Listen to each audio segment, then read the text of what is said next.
Halo, halo, halo. Saya Gary dari By Gary. Hari ini kita bakal bahas cara menghitung TR PPh satu yang baru mulai efektif 1 Januari 2024 kemarin.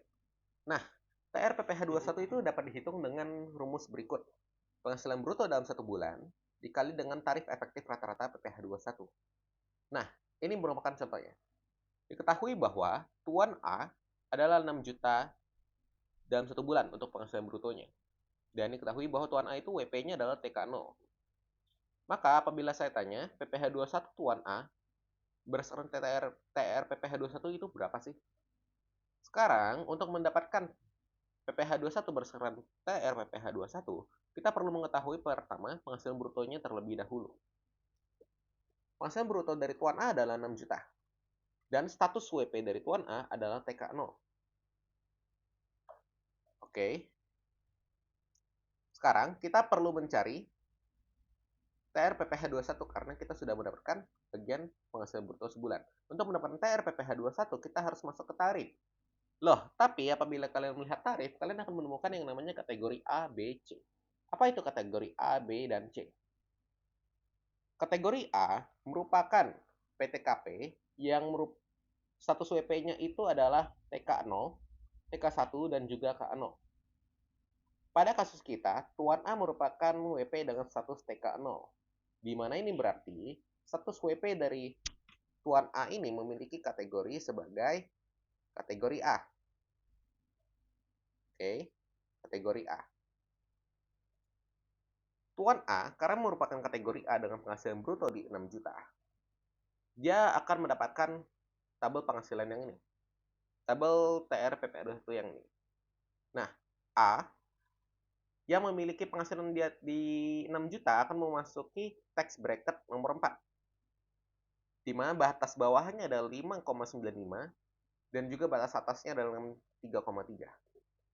6 juta merupakan angka yang jatuh ke tax bracket ini di antara 5,95 dan juga di antara 6,3. Ini berarti Tuan akan mendapatkan TR PPh satu dengan tarif 0,75.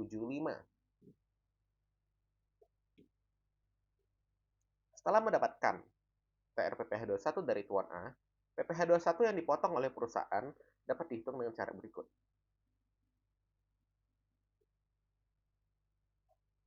Ini berarti PPh satu yang dipotong oleh perusahaan adalah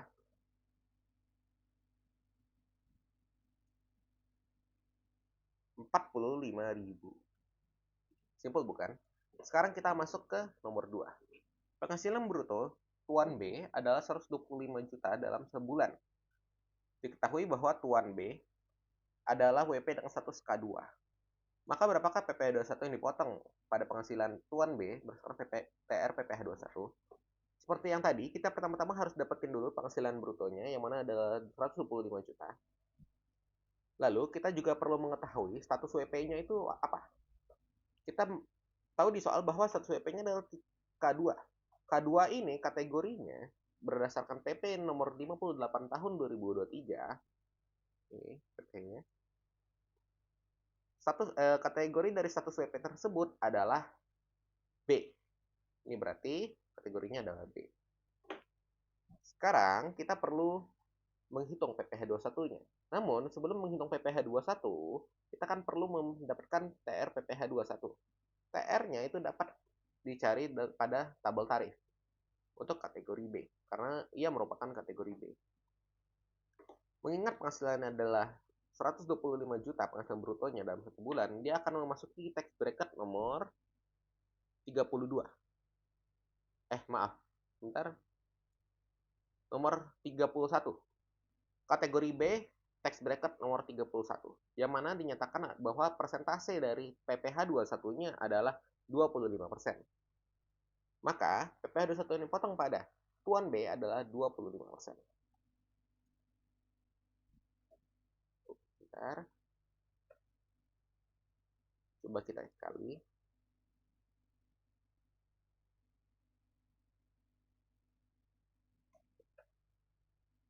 PPh 21 ini potong oleh perusahaan adalah 31.250. Sekarang kita buat contoh satu lagi. Ini contohnya Tuan C. penghasilannya buat saja katakanlah 1,1 M dalam 1 bulan. Oke. Lalu status WP-nya adalah K3. Berapa PPh 21 yang dipotong pada penghasilan tuan? Oke. Sekarang TR PPh 21. Nah, seperti tadi kita harus tahu dulu penghasilan brutonya yang mana adalah 1,1 M 1 bulan dan status WP-nya adalah 3. Kita harus tahu juga kategorinya. Kategori dari status WP K3 adalah C. Maka dia mendapatkan tabel penghasilan yang C. Pada kategori C, penghasilan yang di atas 1,1 M itu masuk ke tax bracket nomor 40 antara 965 juta hingga 1,419 M. Dia bakal mendapatkan persentase sebesar 33%.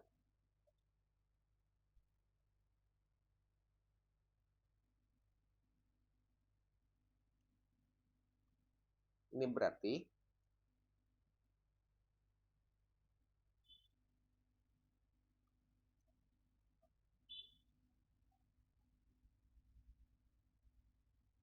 PPh 21 dipotong oleh perusahaan adalah 363 juta. Berikut adalah contoh perhitungannya untuk TR PPh 21.